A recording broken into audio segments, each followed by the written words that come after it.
Well, hey, again, thank you so much for taking a minute out today. I'm looking forward to getting into your life as a clarity architect, a coach, an author. So I appreciate it. Thank you. Awesome.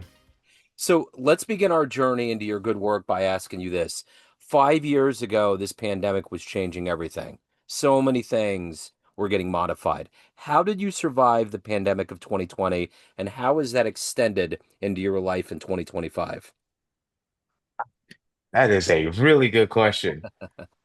I would say I started subtracting things, and I've learned that, like, I'm Haitian American, and one thing that I learned, especially on the Western side of things, is that we've been programmed to to consume and to accumulate things. And 2020 taught me was the power of subtraction.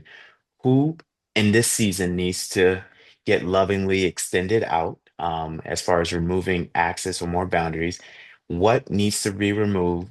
And then in that space is just like, now I have room and space in my life. What should I bring into my life that enriches and expand? So 5 years ago, it taught me that, and now that's the principle in which I follow. Like, what do I need to remove, and what enriches my life? It's so interesting you bring up Haiti. I just interviewed a musician in New York that was talking about the depth of the Haitian population. He was teaching saxophone to a bunch of kids, and one of the kids in the crowd, I think he asked him, "What does making music mean?" And one of the kids said, "The whole goal of making music is to take who you are and transmit that through your horns so people understand who you are." And it blew this whole he was on a State Department visit. So all of the musicians on stage were in tears. They just totally freaked out because Mm. he got it. That's what that's what some people don't even realize for decades, I think, whenever they play an instrument. So it was pretty Yeah. amazing. So let me ask you this. If I, speaking of kids, if I was to put you in front of a bunch of 12-year-old students, it's career day, and the kid in the back of the room is like, "What do you do for a living?" How do you answer him? I changed lives. And how do you do that? How do you change lives? In what way? Like what are the means by which you do that? The means I get to coach people to level up, and I get to walk alongside of people as a clarity guide that becomes a mirror to redefine what they're looking at.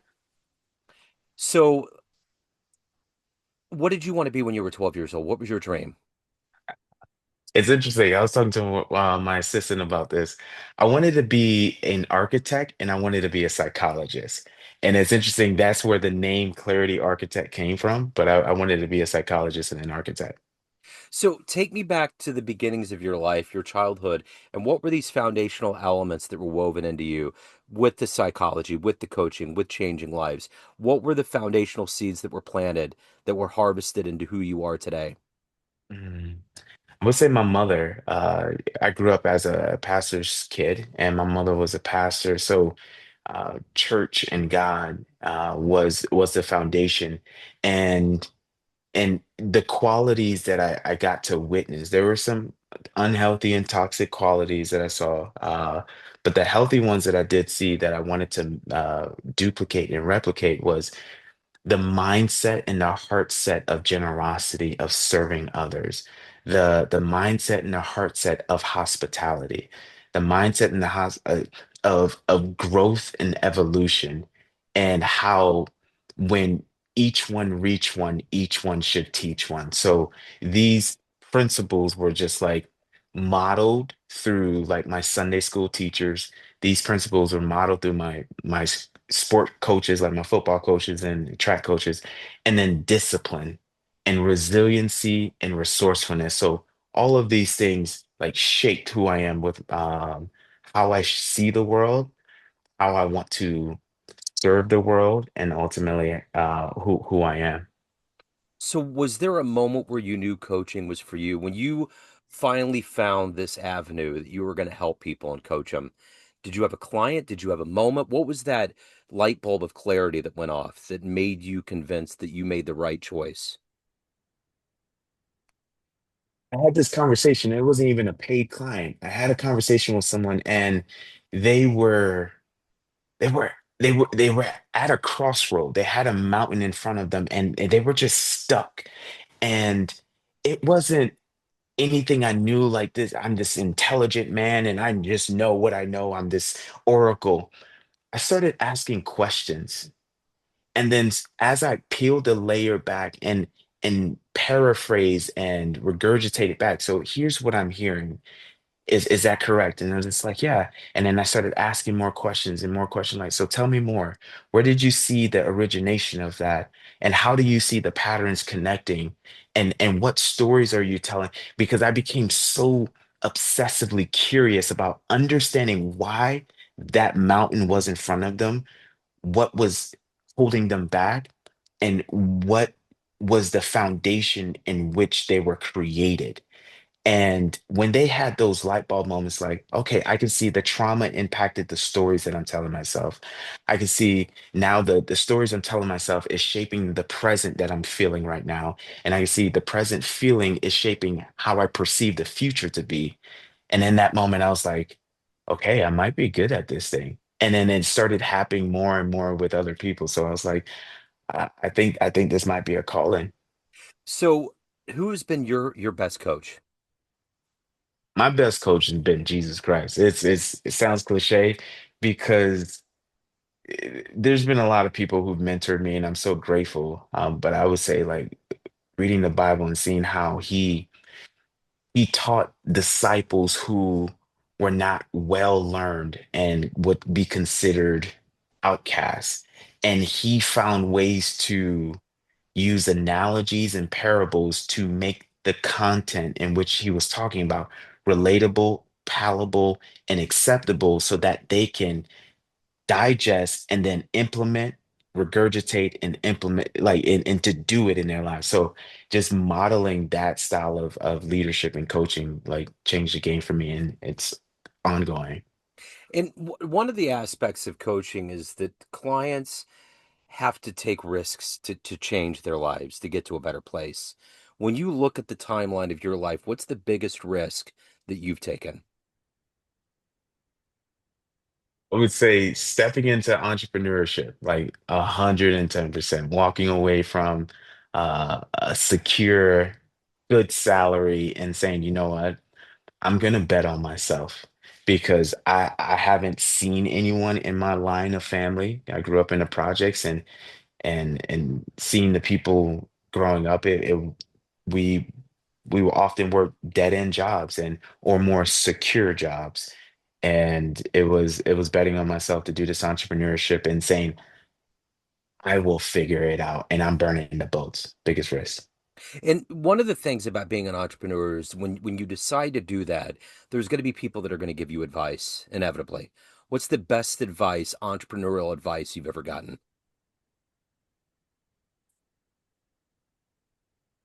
Be willing to be a student. Okay. Yeah. Be willing to be a student. I remember a while back somebody told me that the best thing they ever realized about being an entrepreneur was that if you want to be successful, it's all about finding the problem and then finding a resolution to that problem. Yeah. You know what I'm saying? It's that whole journey. Um, so you had mentioned your mother, but at the end of the day, when you look at your path and defining who you are and what you're doing and helping people, who has been that inspirational force, that hero for you in your life? Myself. And this is going to sound countercultural.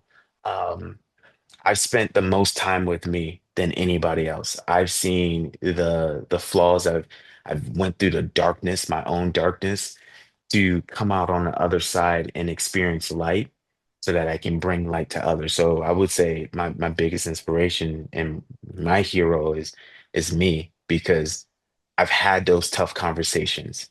And I've seen what healing looks like. So In a world of coaches and inspirations abound, if you could meet one person alive today that would help you on your journey, ask some questions, see how they roll, who would that be? my favorite is Tony Robbins. All right. He's he's a beast. And then second, oh, this is tough. It would be Simon Sinek. those two guys are, and then third, I know you didn't ask this, but third, I would say John Maxwell. Like those guys, Yeah. I read their content and they're my mentors, even though they don't know who I am. I follow all their stuff. But yeah, those guys would be my giants that I would love to have a conversation with. Well, that would be a round table. That would be a robust round table for sure. So let me ask you this. What is your philosophy on taking care of yourself, your own soul, and helping your clients? Because when you get in these situations with your clients, you got to dig into some heavy stuff. So how do you keep yourself grounded and help them out? What's your philosophy of balance every day to get all this done in the best way possible?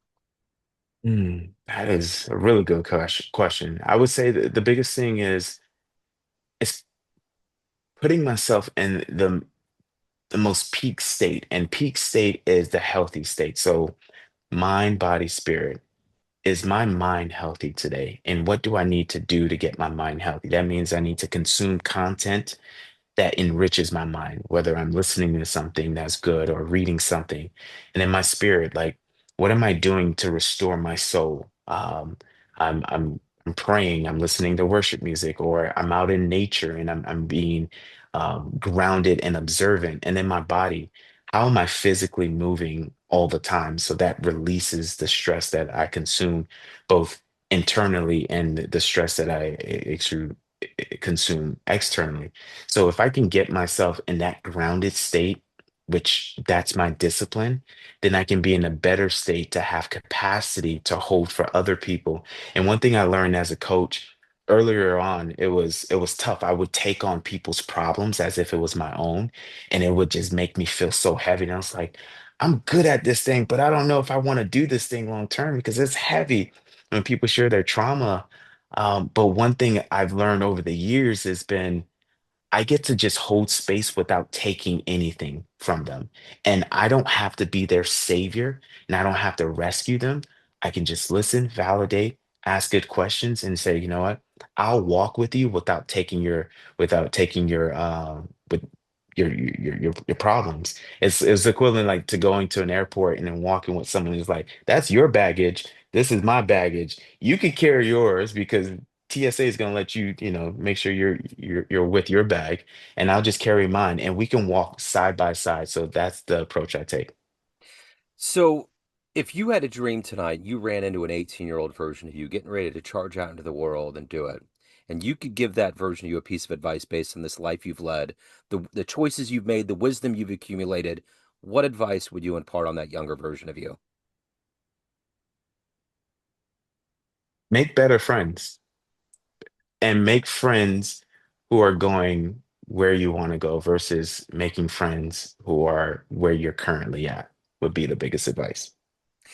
So let's say you walk into a room of everybody that you worked with, all of your clients, all of the colleagues, everybody in that previous comfortable job you had, and you could walk up to that podium and you could tell them one fun story. The first concert you went to, jumping out of an airplane, a magical place that you visited, just a really fun story. What would you tell that room of people? I would tell them the first time I went to Ireland, and as a football player, um, it, playing overseas, I thought football was only big in America. And when we were they had a parade for us, and the people were they were so passionate. And I was like, I thought football was just only big here. And they were just so passionate. Granted, they had liquid courage because they drink a lot in Ireland. Yeah. But I remember just the hospitality. Like we were getting our butts kicked. It was like 47-14. And they were still cheering for us. And I was just like, like that's loyalty. America would have been like walking out of the stadium.